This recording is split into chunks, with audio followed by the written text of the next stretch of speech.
So ఇది పరిస్థితి. అంటే వలస వచ్చిన వాళ్ళకి ఉపయోగం ఉంటుంది కానీ ఈ కాంగ్రెస్ పార్టీలో కష్టపడిన వాళ్ళకి ఎవరికి కూడా ఈ ఇప్పుడున్న పరిస్థితులు అయితే రచ్చ జరుగుతూ ఉంది. ఇక కాంగ్రెస్ అభ్యర్థులు ఇప్పుడు ఒక పక్క నుంచి ఈయన ఏమంటుండు, మొత్తం 100కు పైగా మున్సిపాలిటీలు 7 కార్పొరేషన్లపై కాంగ్రెస్ ఫోకస్ పెట్టాలట. ఏం ఫోకసు? ఎవడెవరిని ఎట్లా ముంచాలో, ఎవరినెవరిని ఎక్కడ స్వచ్ఛంగా కాంగ్రెస్ పార్టీకి పనిచేసేటోడు ఉన్నాడు వాడిని పక్కన పెట్టాలా, బీఆర్ఎస్లోంచో లేకపోతే బీజేపీ నుంచో తెచ్చుకోవాలా, వాడిని గెలిపించుకోవాలా. ఇదే ఫోకస్ అనమాట అప్పుడు ఇదంతా.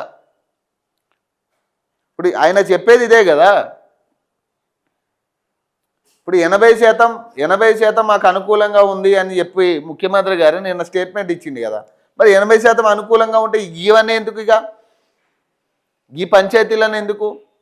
వేరే పార్టీకి వెళ్ళి నామినేషన్ వేసుకుని వాణ్ణి లాక్కునుడు, వీడిని లాక్కునుడు. మున్సిపల్ నామినేషన్ల ఉపసంహరణ పర్వం ముగియడంతో ప్రధాన పార్టీలు తమ వ్యూహాలకు పదును పెట్టాయి. విజయమే ప్రధాన లక్ష్యంగా ప్రచారంలోకి దూకేందుకు సిద్ధమయ్యాయి.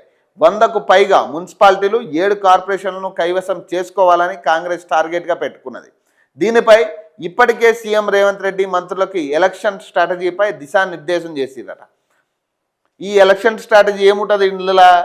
ఇక ఏ మందిని ఎట్లా గుంచాలా, ఎట్లా పైసలు సంపాదించాలా, ఎక్కడ పంచాలా పైసలు, గూండాలను పెట్టి ఎవరిని కొట్టించాలా, ఎవరిని విత్డ్రా చేయించుకునేలా చేయాలా, ఇవే జరుగుతాయి. ఆ వికారాబాద్లో కూడా, ఆ వికారాబాద్ అట్లనే ఉంది, ఇటు మన నాగార్జున సాగర్ అక్కడ కూడా అట్లనే ఉంది పరిస్థితులు. మరి ఇంకే దీన్ని ఎట్లా ఎన్నికంటారు? దీన్ని ఎన్నికని ఎట్లా అంటాం? ఇప్పుడు కాంగ్రెస్ పార్టీకి అధిక నిజంగా 100 సీట్లు వచ్చినా కూడా అది ఎన్నిక కాదు. ఇది ఎన్నిక అనేది ఒక ప్రాసెస్ ప్రకారం అది జరగాలి. ప్రజలు ఎన్నుకోవాలి మిమ్మల్ని. మీకు మీరు డిసైడ్ అవ్వడం కాదు. మీకు మీరు బెదిరించి ఏకగ్రీవాలు చేసుకున్నాడు కాదు. ప్రజలు మిమ్మల్ని ఎన్నుకున్నప్పుడు అది ఎన్నిక అవుతుంది. మీకు మీరు ఏకగ్రీవాలు చేసుకుంటే ఇక ప్రజలు ఎందుకు, ఓట్లు ఎందుకు? ఇక మీరే గుద్దుకోండి, ఆ ఓట్లు అయ్యో. మీ 3 పార్టీలు కూర్చుని ఇక్కడ నాకి అని పంచుకోండి ఇక మంచిగా. ఇక అది బెటర్ కదా దీనికంటే.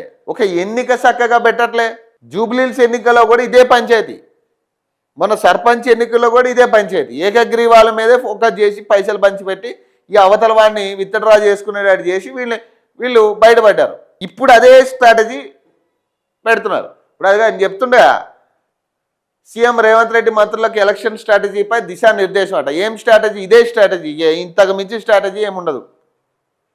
ఇంతకు మించి కొత్త స్ట్రాటజీ ఏముండదు కాంగ్రెస్ పార్టీకి. ఇదే స్ట్రాటజీ. మందిని ముంచాలా, ఇక ప్రజలకు అవకాశం. ఇప్పుడు